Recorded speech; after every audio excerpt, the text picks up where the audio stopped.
Saint Francis of Assisi, remembered 4th of October. Giovanni di Pietro di Bernardone, better known as St. Francis of Assisi, was born in 1181 to a French mother and Italian father in the city of Assisi in Italy. His father was a wealthy cloth merchant, and his mother the daughter of a noble family. The name Francis, meaning Frenchman, was a family nickname that has stuck. The young Francis was witty, charming, and renowned for his drinking and partying in his youth. However, he had ambitions beyond the family trade. When war came in 1202, Francis joined an expedition against Perugia, equipped at family expense as a knight. The force he was part of, however, was quickly and decisively defeated. Francis was caught up in the rout, and whilst much of the force was butchered, he was taken captive as someone likely to provide a good ransom. Despite this, Francis spent a year in prison awaiting his father's ransom. During this time, he contracted a serious illness and came near to death. When he returned home after his year of captivity, he resumed his life as before, with some moments of surprising charity. On one occasion, whilst selling cloth, a beggar approached him at the end of the day. He left the stall to go after the man, and gave him all the money in his purse. This earned the ire of his father and the ridicule of his friends. When war came again in 1205, Francis once more set out as a well-equipped officer of the city militia.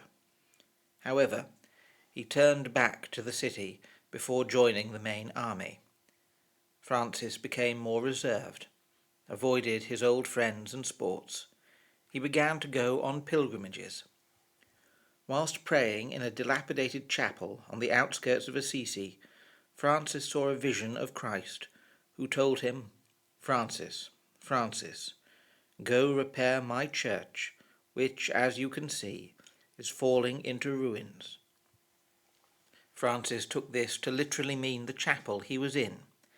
He returned home, sold his horse and possessions, as well as a bolt of cloth from his father's shop.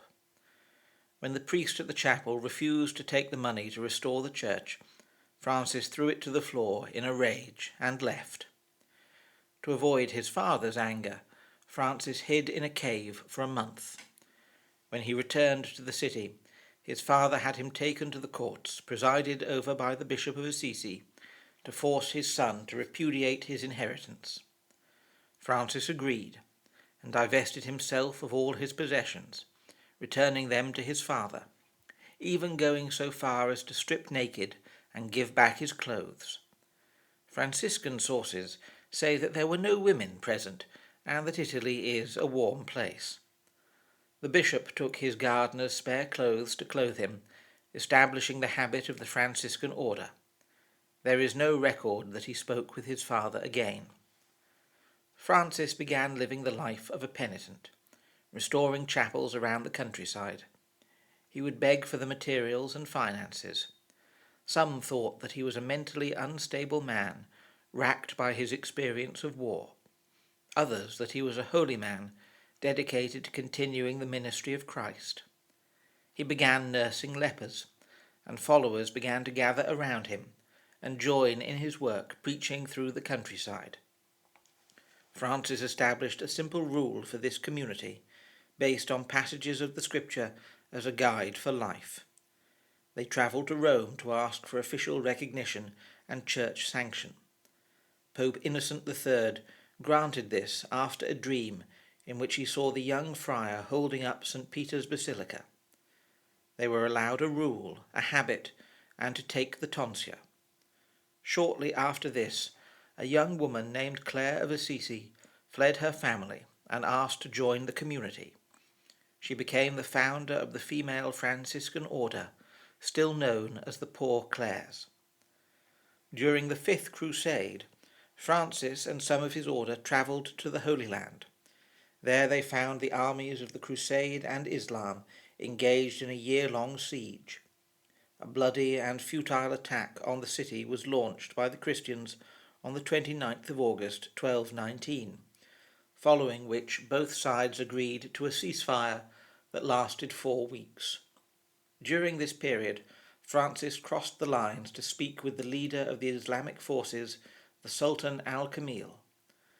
They remained there for a few days, during which the saint tried to convert the Sultan to the Christian faith and preached to the court. St. Francis seems to have made an impact on the Sultan, who asked Francis to convert to Islam. Ultimately, Francis returned to Italy, leaving a unique legacy in the history of the Crusades, which it is truly miraculous that he survived. On his return to Italy, he began to reorganize the Franciscan order, which had grown rapidly throughout Europe, much faster than the administrative structure was prepared for. Another of Francis's stranger legacies is the creation of the Nativity set. Francis worried that beautiful and ornate depictions of the Nativity robbed the scene of its realism, and that many people had divorced Christ's birth from the world in which they lived. To combat this, he staged a nativity scene in a cave with a simple manger and an ox and ass.